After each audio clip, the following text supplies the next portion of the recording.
Hey, how are you? I am fully in half-term mum mode at the minute. And to top it off, I've actually got a play date. So I've got 4 kids in the house under 7. So I'm going to try and do this video and hope that they don't disturb me. So fingers crossed, it'll either be them or the dog that we'll hear. So I have given them all snacks. I have fed them, I've watered them. So fingers crossed, I get a spare 5 minutes to do this. Now I wanted to talk to you about our hot wax because there are some little, like small changes that's happened to it. And I wanted to explain why, I wanted to explain what was going on. And I wanted to let you know that if you have seen a change in our hot wax, you are not going mad. You're not going crazy. Now, obviously, we use so much hot wax in our own salons. Across the 5 salons, each salon probably buys 2 of the 14 kilo boxes per month. So we go through tons of it. This has been brought to my attention from my own salons first, where they're using the wax and they're saying that it's taken a little bit longer to set and it goes like a chewing gum. So when you apply the wax, if you're doing long strips, if you apply the wax, it kind of snaps. It doesn't snap because our wax has got a rubber ingredient which actually stops that snapping. But it kind of pulls apart halfway through. And this is not okay, and this is not how our wax normally is. So I have spent some time with the manufacturer, and the manufacturer we use is like 2 or 3 in the UK that actually manufacture wax. Now, the one that we use actually produces the majority of the wax made in the UK. So it's the same company, same factory producing all of the waxes. So if it's in a pellet form like ours is, then it's this company that's made it because they're the only company that makes pellets. That has the machinery to make the pellets. So yeah, a little bit of a fact for you. Now, our wax, every wax is different though, so don't think that we're all just buying from the same supplier. They're not. They're all bespoke blends to how we want the wax to be. Now, I like our wax to be stickier so that it gets all the little fluffies. I like our wax to, it doesn't matter to me that it takes a little bit longer to dry because you should only have to go over an area once.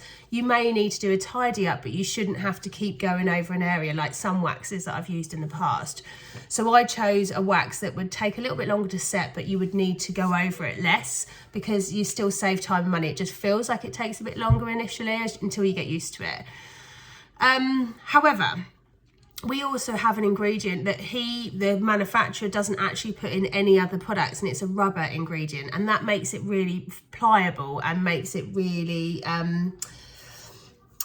what's the texture, you know, when it doesn't go brittle and it doesn't snap. The rubber ingredient is the one that stops that, and our wax is the only wax that they produce that has this rubber ingredient. Now, when you manufacture wax, you have like a threshold or a ratio that the wax tests have to fall in. So it's like a range, right? They do over 10, 15 tests once they've produced a batch of wax. They do 10 or 15 tests. So one of them, for example, is what they call a pin test, where they literally drop a pin in it and see how long it takes to be absorbed into the wax or to fall through the wax. There's viscosity tests, there's melting tests, they do loads. And we went around and had a look at the lab, and it was really interesting actually. Saw all the factories, saw all of the wax being produced, and we saw all of the other brands as well. It's really interesting. However, out of these 10, 15 tests, there's like a range that the test results have to fall in. Well, basically what's happened is our previous waxes, the ones we're used to, have been at the bottom end of this particular range, and the new waxes that they've produced have come in at the top end of this range. However, that's made too much of a difference for us. So we're in the process of recreating our samples again so that they can specify the exact formulation and the exact range, and then they will produce again. However, the wax is on like a 12-week lead time. So it's not going to change immediately. So my theory with this is to have a play around with the wax myself and see what's going on. And then also come back to you with tips and tricks on what I think we need to do to work with this wax, because it's lovely, it's still giving great results. And like half of my team love it. They absolutely love it, and they don't want me to go back to how the wax was before, but then the other half don't love it. So it's a bit tricky. So once I get the new batch, I will take the old batch off the website, or it'll be available, but it will show up as 2022 batch, and then the new batch will come on. If you're unsure which batch you're using, have a look on the box, that if you use the 14 kilo boxes, or have a look on there's like a price tag on the 1 kilo bags. Have a look on them and let me know which batch you're using, and it'll have the batch number on there.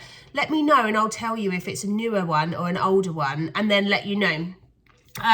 So yeah, when we get the new lot of wax come in, what I will do is give a discount to all of the people that have bought the 2022 batch to rebuy the new batch when it comes in. But we've got 12 weeks at least until this new wax is manufactured, so we have to work with it. And like I said, some people are absolutely loving it. It's amazing for facial waxing, amazing.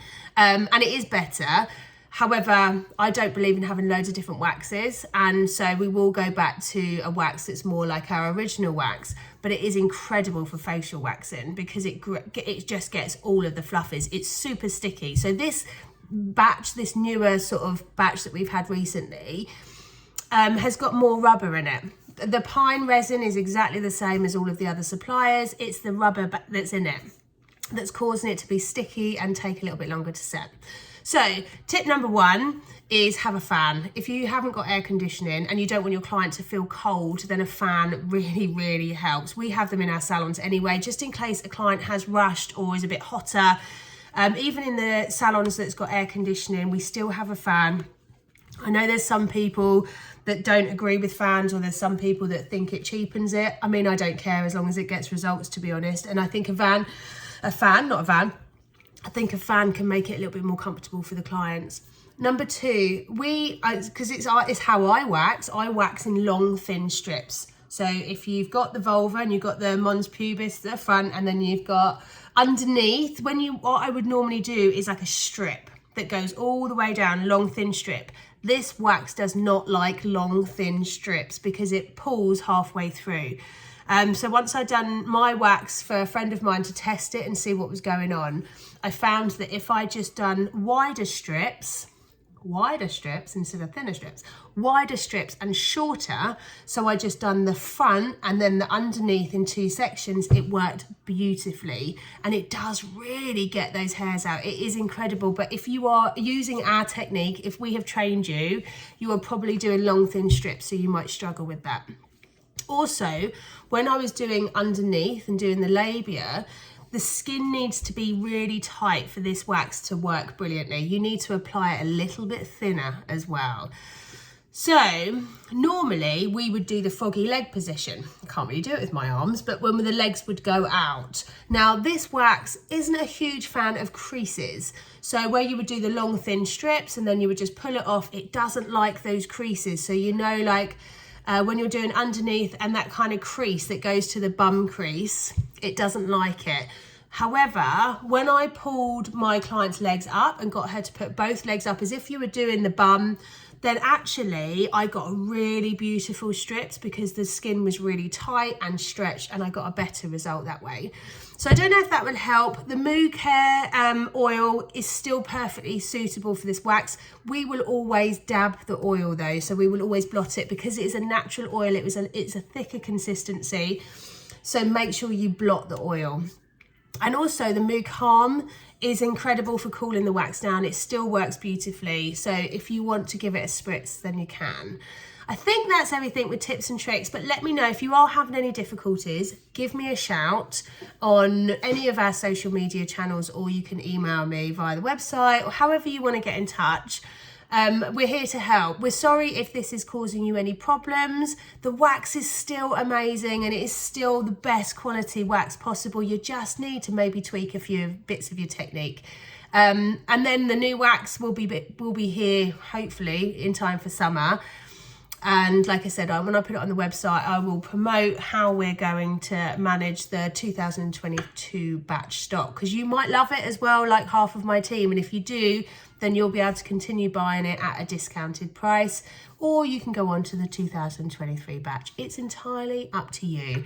But that window of like test results is so small. It's crazy. It's crazy how much the wax has changed just for that tiny smidgen of a results window. So I hope that explains things better. I hope that helps as well. I hope that helps with technique, but please reach out if you've got any problems. Thanks very much.